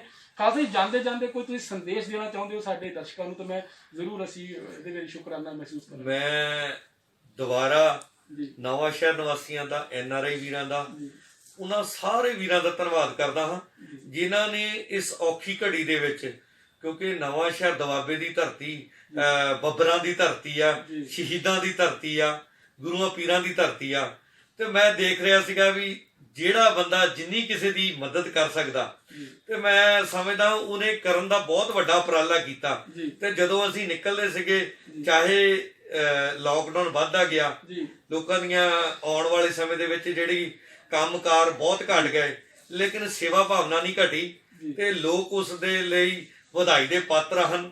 ਗੁਰੂ ਮਹਾਰਾਜ ਨੇ ਕਿਰਪਾ ਕੀਤੀ। ਮੈਂ ਪਹਿਲਾਂ ਵੀ ਜ਼ਿਕਰ ਕੀਤਾ ਕਿ ਨਵਾਂ ਸ਼ਹਿਰ ਦੀਆਂ ਸਮੁੱਚੀਆਂ ਜਥੇਬੰਦੀਆਂ, ਨਵਾਂ ਸ਼ਹਿਰ ਨਿਵਾਸੀ ਇਹ ਧੰਨਤਾ ਦੇ ਪਾਤਰ ਹਨ ਜਿਨ੍ਹਾਂ ਨੇ ਐਡਾ ਵੱਡਾ ਉਪਰਾਲਾ ਕੀਤਾ। ਤੇ ਅੱਜ ਵੀ ਚਾਹੇ ਉਹ ਹਸਪੀਟਲ ਦੇ ਵਿੱਚ ਲੰਗਰ ਜਾ ਰਿਹਾ, ਚਾਹੇ ਫਰੂਟ ਜਾ ਰਿਹਾ, ਜਿੰਨੀਆਂ ਵੀ ਜਥੇਬੰਦੀਆਂ, ਕਿਉਂਕਿ ਨਵਾਂ ਸ਼ਹਿਰ ਇੱਕ ਇਦਾਂ ਦਾ ਜ਼ਿਲ੍ਹਾ ਆ ਜਿੱਥੇ ਆਪਸੀ ਭਾਈਚਾਰ, ਆਪਸੀ ਇਤਫਾਕ, ਚਾਹੇ ਉਹ ਹਿੰਦੂ ਆ, ਚਾਹੇ ਮੁਸਲਮਾਨ ਆ, ਚਾਹੇ ਸਿੱਖ ਆ, ਚਾਹੇ ਈਸਾਈ ਆ, ਤੇ ਭਰਾਵਾਂ ਵਾਂਗੂ ਰਹਿੰਦੇ ਆ। ਤੇ ਅਸੀਂ ਵੀ ਇਹ ਉਪਰਾਲਾ ਕੀਤਾ ਕਿ ਚਾਹੇ ਉਹ ਕਿਸੇ ਧਰਮ, ਕਿਸੇ ਮਜ਼ਹਬ ਦਾ ਸੀਗਾ, ਚਾਹੇ ਕਸ਼ਮੀਰੀ ਲੋਕ ਆਪਣੇ ਘਰਾਂ ਨੂੰ ਗਏ, ਤੇ ਚਾਹੇ ਅੱਜ ਜਿਹੜੇ ਆ ਪ੍ਰਵਾਸੀ ਜਾ ਰਹੇ ਆ, ਤੇ ਅਸੀਂ ਤਾਂ ਸਿਰਫ ਉਪਰਾਲਾ ਕਰ ਰਹੇ ਆ, ਸਹਿਯੋਗ ਨਵਾਂਸ਼ਹਿਰ ਨਿਵਾਸੀਆਂ। ਅੱਜ ਵੀ ਜਿਵੇਂ ਮੈਂ ਤੁਹਾਡੀ ਗੱਲ ਟੋਕਦਾ ਜੀ, ਅੱਜ ਵੀ ਤੁਸੀਂ ਮੱਧ ਪ੍ਰਦੇਸ਼ ਨੂੰ ਬੱਸਾਂ ਜਾ ਰਹੀਆਂ ਸੀ ਜਿਹੜਿਆਂ ਨੂੰ ਤੁਸੀਂ ਚਾਹ ਪਾਣੀ ਤੇ ਰਸ ਦੇ ਕੇ ਪ੍ਰੋਵਾਈਡ ਕੀਤਾ, ਕਿ ਕਿੱਥੇ ਜਾਣ ਵਾਲੇ ਸੀ? ਉਹ ਜਿਹੜੇ ਆ ਉਹ ਯੂਪੀ ਜਾਣ ਵਾਲੇ ਸੀਗੇ ਸਾਰੇ, ਅੱਜ ਵਾਲੇ।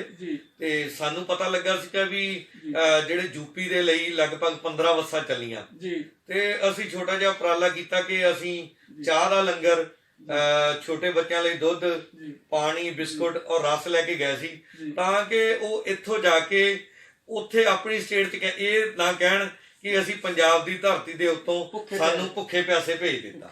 ਸੋ ਇਹ ਉਪਰਾਲਾ ਸੀਗਾ। ਤੇ ਮੈਂ ਫਿਰ ਦੁਬਾਰਾ ਉੱਥੇ ਆਣਾ ਵੀ ਵਧਾਈ ਦੇ ਪਾਤਰ ਸਹਿਯੋਗੀ ਸੱਜਣ ਆ। ਸਾਡਾ ਤਾਂ ਸਿਰਫ ਉਪਰਾਲਾ ਆ, ਸਹਿਯੋਗ ਜਿਹੜਾ ਆ ਉਹ ਸਮੁੱਚੀਆਂ ਨਵਾਂਸ਼ਹਿਰ ਦੀਆਂ ਸੰਗਤਾਂ ਦਾ ਔਰ NRI ਵੀਰਾਂ ਦਾ ਆ। ਸੋ ਖਾਲਸਾ ਜੀ, ਮੈਂ ਸਿਰਫ ਤੁਹਾਨੂੰ ਇੰਨਾ ਹੀ ਕਹਿਣਾ ਚਾਹਾਂਗਾ ਕਿ ਸਾਡੇ ਲਈ ਤੁਸੀਂ ਬਹੁਤ ਵਧਾਈ ਦੇ ਪਾਤਰ ਹੋ, ਸ਼ਲਾਘਾਯੋਗ ਹੈ ਕਿ ਤੁਸੀਂ ਇਸ ਉਪਰਾਲੇ ਨੂੰ ਸ਼ੁਰੂ ਕੀਤਾ ਔਰ ਗੁਰੂ ਮਹਾਰਾਜ ਨੇ ਬਖਸ਼ਿਸ਼ ਕੀਤੀ। ਮੈਂ ਇੱਥੇ ਦਰਸ਼ਕਾਂ ਨੂੰ ਇਹ ਵੀ ਕਹਿਣਾ ਚਾਹਾਂਗਾ, ਖਾਲਸਾ ਨੇ ਜਿਵੇਂ ਕਿਹਾ ਕਿ ਨਵੇਂ ਸ਼ਹਿਰ 'ਚ ਬੰਦਾ ਚਾਹੇ ਕਿਸੇ ਵੀ ਧਰਮ ਦਾ, ਪਰ ਮਾਨਵਤਾ ਲਈ ਹਰ ਇੱਕ ਬੰਦਾ ਅੱਗੇ ਆਇਆ। ਸਾਨੂੰ ਖਾਲਸਾ ਜੀ ਤੋਂ ਇਹ ਸਿੱਖਣਾ ਚਾਹੀਦਾ, ਨਵੇਂ ਸ਼ਹਿਰ ਦੇ ਲੋਕਾਂ ਤੋਂ ਇਹ ਚੀਜ਼ ਸਿੱਖਣੀ ਚਾਹੀਦੀ ਕਿ ਅਸੀਂ ਇੱਕ ਆ, ਮਾਨਵਤਾ ਦੀ ਸੇਵਾ ਲਈ ਸਾਨੂੰ ਹਮੇਸ਼ਾ ਇੱਕ ਹੋ ਕੇ ਖੜਨਾ ਚਾਹੀਦਾ। ਖਾਲਸਾ ਜੀ, ਤੁਸੀਂ ਸਾਡੀ ਟੀਮ ਨੂੰ ਇੰਨਾ ਸਮਾਂ ਦਿੱਤਾ, ਤੁਹਾਡਾ ਬਹੁਤ ਬਹੁਤ ਸ਼ੁਕਰੀਆ ਜੀ। ਤੇ ਅਸੀਂ ਮਾਣ ਮਹਿਸੂਸ ਕਰਦੇ ਕਿ ਅਸੀਂ ਕੁਝ ਸਮਾਂ ਤੁਹਾਡੇ ਨਾਲ ਬਿਤਾਇਆ। ਸੋ ਦੋਸਤੋ, ਇਹ ਨੇ ਖਾਲਸਾ ਪਰਮ ਸਿੰਘ ਖਾਲਸਾ ਜੀ, ਜਿਨ੍ਹਾਂ ਨੇ ਨਾਮ ਖਾਲਸਾ ਹੈ, ਖਾਲਸੋ ਮੇਰੇ ਰੂਪ, ਖਾਲਸੋ ਮੇਰੀ ਪਹਿਚਾਨ। ਇੱਕ ਜਿਵੇਂ ਕਨ੍ਹਈਆ ਜੀ ਨੇ ਬਿਨਾਂ ਵਿਤਕਰਾ ਕੀਤੇ ਹੋਏ ਹਰੇਕ ਨੂੰ ਜਿਹੜੀ ਉਹ ਜਲ ਦੀ ਸੇਵਾ ਪਹੁੰਚਾਈ ਸੀ, ਤੇ ਗੁਰੂ ਗੋਬਿੰਦ ਪਾਤਸ਼ਾਹ ਜੀ ਨੇ ਵੀ ਮਲਮ ਦਿੱਤਾ ਸੀ। ਇਹ ਸਾਡੀ ਉਹ ਕੌਮ ਹੈ, ਸਾਡਾ ਉਹ ਸ਼ਹਿਰ ਹੈ ਜੋ ਬਿਨਾਂ ਵਿਤਕਰਾ ਕੀਤੇ ਹੋਏ ਹਰ ਇਨਸਾਨ ਨੂੰ ਸਭ ਤੋਂ ਵੱਡਾ ਜਿਹੜਾ ਮਜ਼ਹਬ ਹੈ ਇਨਸਾਨੀਅਤ ਦਾ ਮੰਨਦਾ ਹੈ। ਸੋ ਦੋਸਤੋ, ਮੈਂ ਤੁਹਾਡੇ ਅੱਗੇ ਜ਼ਰੂਰ ਬੇਨਤੀ ਕਰਾਂਗਾ, ਤੁਸੀਂ ਕਮੈਂਟ ਸੈਕਸ਼ਨ 'ਚ ਆ ਕੇ ਖਾਲਸਾ ਜੀ ਦੇ ਇਸ ਉਪਰਾਲੇ ਦੀ ਸ਼ਲਾਘਾ ਜ਼ਰੂਰ ਕਰੋ। ਤੇ ਇੰਨੇ ਕਹਿੰਦੇ ਹੋਏ ਆਪਣੇ ਛੋਟੇ ਵੀਰ ਦਿਨੇਸ਼ ਸੂਰੀ ਨੂੰ ਦਿਓ ਇਜਾਜ਼ਤ। ਆਪਾਂ ਬਹੁਤ ਜਲਦ ਮਿਲਦੇ ਹਾਂ ਕਿਸੇ ਇਹੋ ਜਿਹੀ ਹੋਰ ਖਾਸ ਸ਼ਖਸੀਅਤ ਨਾਲ। ਰੱਬ ਰੱਖਾ।